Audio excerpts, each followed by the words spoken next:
कल हमने integral transform के बारे में पढ़ा था, इसकी परिभाषा की थी, कुछ प्रॉपर्टीज की थी और उसके कुछ एग्जांपल्स किए थे। आज हम इसमें आगे पढ़ेंगे एग्जिस्टेंस ऑफ लैप्लास ट्रांसफॉर्म। और एग्जिस्टेंस ऑफ लैप्लास ट्रांसफॉर्म के लिए फंक्शन जो होता है एफ उसमें दो चीज़ होनी चाहिए। एक तो सेशनली कंटिन्यूस या पीस वाइज कंटिन्यूस होना चाहिए। अब पीस वाइज कंटिन्यूस क्या होता है ये पढ़ेंगे। और दूसरा एक्सपोनेंशियल ऑर्डर का होना चाहिए। एक्सपोनेंशियल ऑर्डर का क्या होता है वो पढ़ेंगे, दो चीज़ें पढ़ेंगे, सेशनली और पीस वाइज कंटिन्यूस फंक्शंस।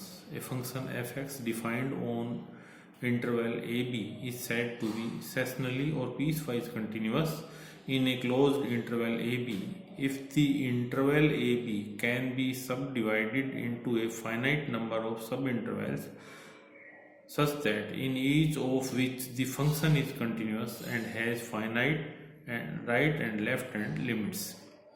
अब ऐसा हो सकता है कि कोई भी फंक्शन किसी पर्टिकुलर इंटरवल में कंटिन्यूस नहीं हो, लेकिन यदि किसी इंटरवल को हम, जैसे ये एक इंटरवल लिया हमने ए बी, इस इंटरवल को छोटे छोटे पीसीज में डिवाइड कर लें, जैसे ये आ गया ए1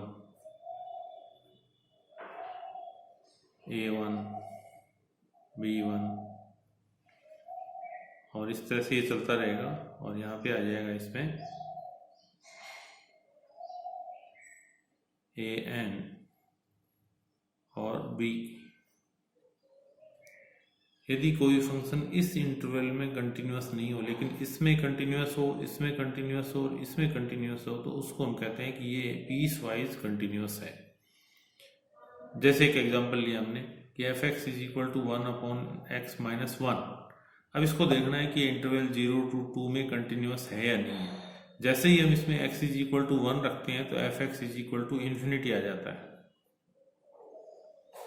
तो ये इस इंटरवल में कंटिन्यूस नहीं है। लेकिन यदि इस इंटरवल को हम इस तरह के इंटरवल में और इस इंटरवल में ब्रेक कर दें, दो टुकड़े कर दें इसके, 0 से 1 और 1 से 2, तो ये इसमें कंटिन्यूस हो जाएगा और इसको हम कहेंगे कि ये पीस वाइज कंटिन्यूस है।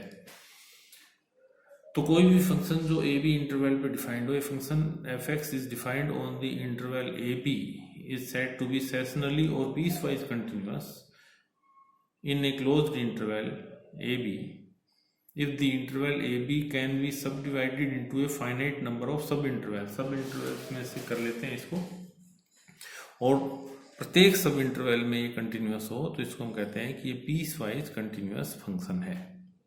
ये इसका एग्जांपल था कि जैसे 1/x-1 ले लिया तो x इज इक्वल टू 1 पे कंटिन्यूस नहीं है, लेकिन हमने इसको यदि इस तरह से ब्रेक कर दिया 0 to 1, 1 to 2, तो ये इसमें भी कंटिन्यूस है, इसमें भी कंटिन्यूस है। फाइनाइट वैल्यू है, finite right hand limit and left hand limits इसमें हैं, तो इसको हम कहते हैं कि ये पीस वाइज कंटिन्यूस है। तो किसी भी फंक्शन का लैप्लास ट्रांसफॉर्म एग्जिस्ट करेगा यदि वो पीस वाइज कंटिन्यूस हो, पहली कंडीशन है इसकी। जैसे इसका हम डायग्राम भी बनाना चाहें, जैसे ये बनाया हमने इस तरह का, ये कोई फंक्शन दे रखा है इस तरह का, ये यहाँ पे ये इसी का ही बना रहे हैं हम इस तरह से। ये इसमें 0, यहाँ पे इसमें 1, ये है 2। यहाँ पे कंटिन्यूस है फंक्शन, यहाँ पे कंटिन्यूस है फंक्शन, लेकिन x इज इक्वल टू 1 पे कंटिन्यूस नहीं है।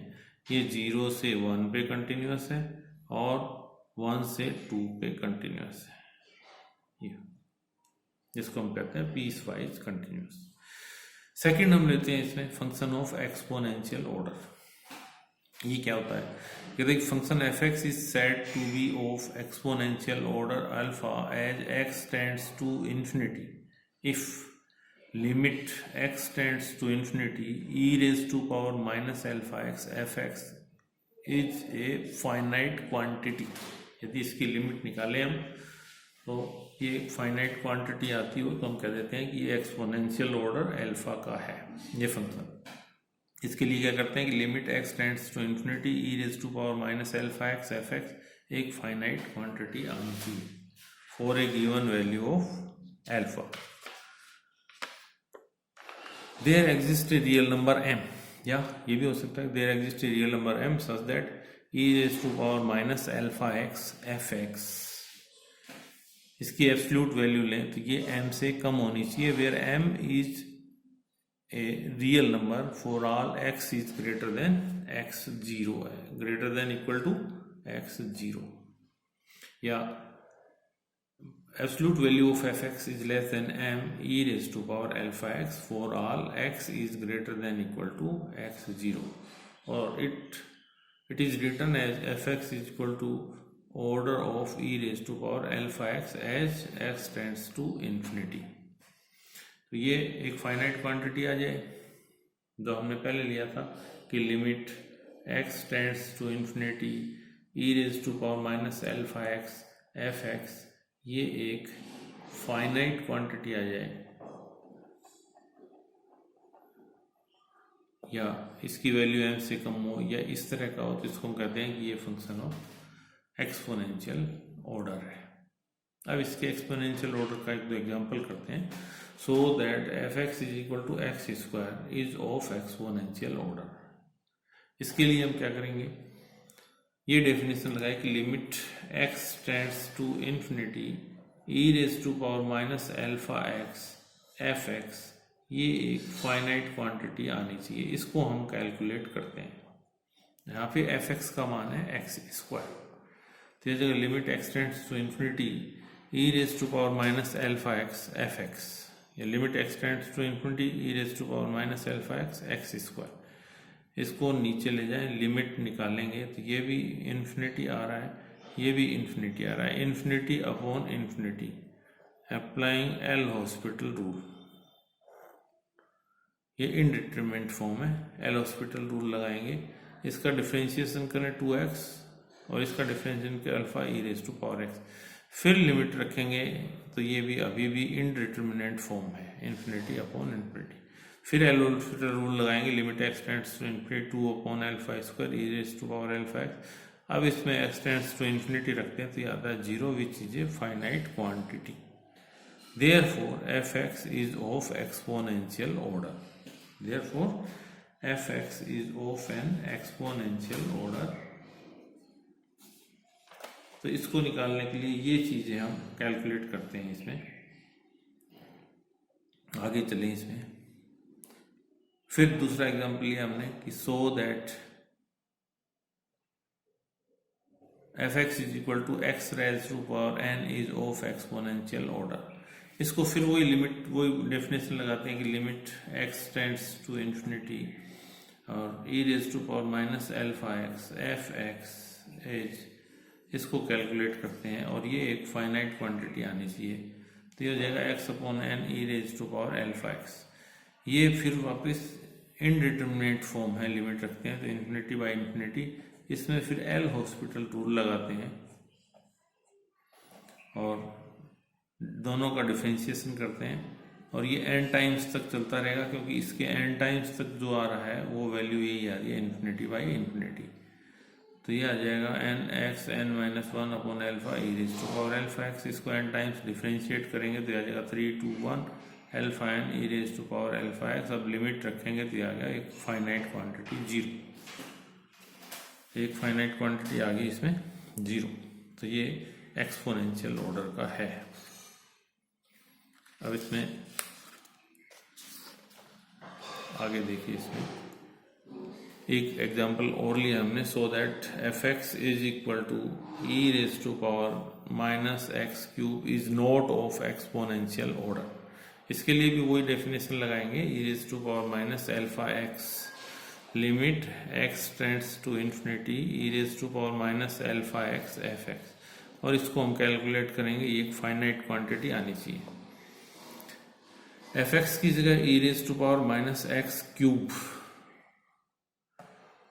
ये आ जाएगा, इसमें limit x tends to infinity e⁻⁻x x² - α, अब इसमें जैसे ही x टेंड्स टू इन्फिनिटी रखते हैं तो ये इन्फिनिटी हो जाता है, which is not a finite quantity, therefore the given function fx is equal to e⁻⁻x³ is not of exponential order, ये एक्सपोनेंशियल ऑर्डर का नहीं है।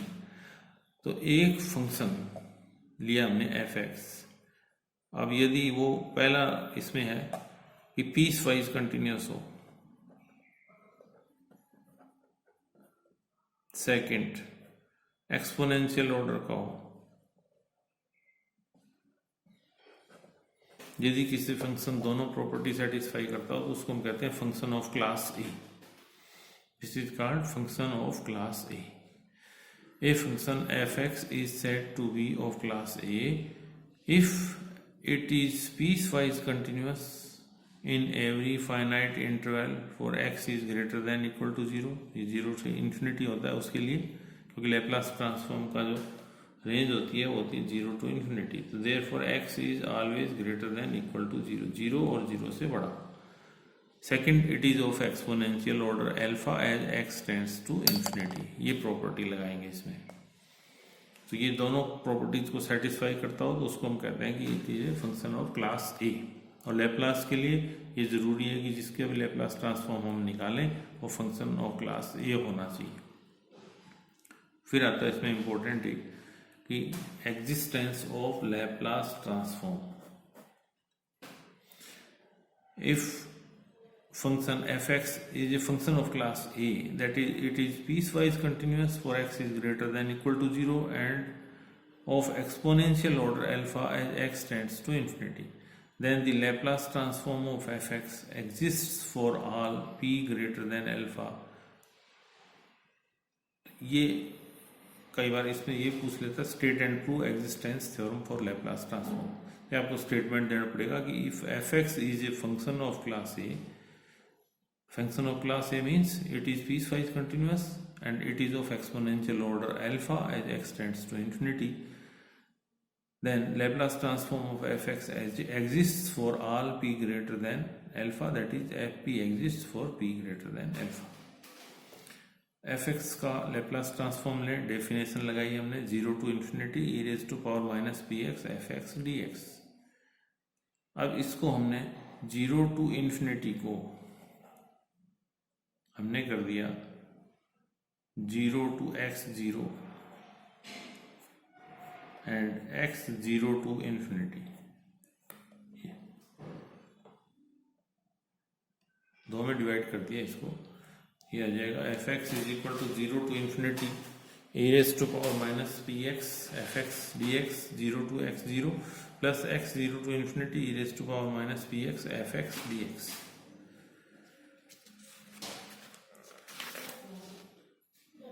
पहले वाला इसका जो है फाइनाइट इंटरवल है, since f(x) is piecewise continuous in every finite interval, क्योंकि क्लास ए है तो पीसवाइज कंटिन्यूअस होगा, तो ये इसमें x0 to x0 में कंटिन्यूअस होगा। इसका मतलब ये हुआ कि this exists, this integral 0 to x0 e raised to power minus px f(x) dx exist. अब ये प्रूव करना है कि ये भी एग्जिस्ट करता है, ये इंटीग्रल भी एग्जिस्ट करेगा, ये सिद्ध करना है। कब? when p is greater than alpha। f(x) is of exponential order, ये दे रखा है हमें, गिवन है कि f(x) is of exponential order, ये गिवन है। और ये एक्सपोनेंशियल ऑर्डर का है तो इस पे ये कंडीशन है कि f(x) e raised to power minus alpha x limit x tends to infinity must be a finite quantity, या absolute value of f(x) is always less than m e raised to power alpha x for all x is greater than is equal to x0। ये definition लगा दी हमने, इसको यहाँ पे रख दिया f(x) का, इसकी एब्सोल्यूट वैल्यू ली, it is less than equal to x0 to infinity e raised to power minus px f(x) dx which is also less than equal to 0 to infinity e raised to power minus px f(x) dx less than equal to 0 to infinity। Absolute value ले ली हमने f(x) की, क्योंकि f(x) की value हमें पता है, इसमें एक्सपोनेंशियल ऑर्डर का है तो इसकी वैल्यू रख दी m e raised to power alpha x dx। m constant quantity है, 0 to infinity e raised to power minus p minus alpha x dx, m upon p minus alpha। और लिमिट जब इसमें रखेंगे तो ये आ जाएगा it is less than m upon p minus alpha when p is greater than alpha, otherwise it will be negative. Exists और ये कब एग्जिस्ट करेगा, when p is greater than equal to L.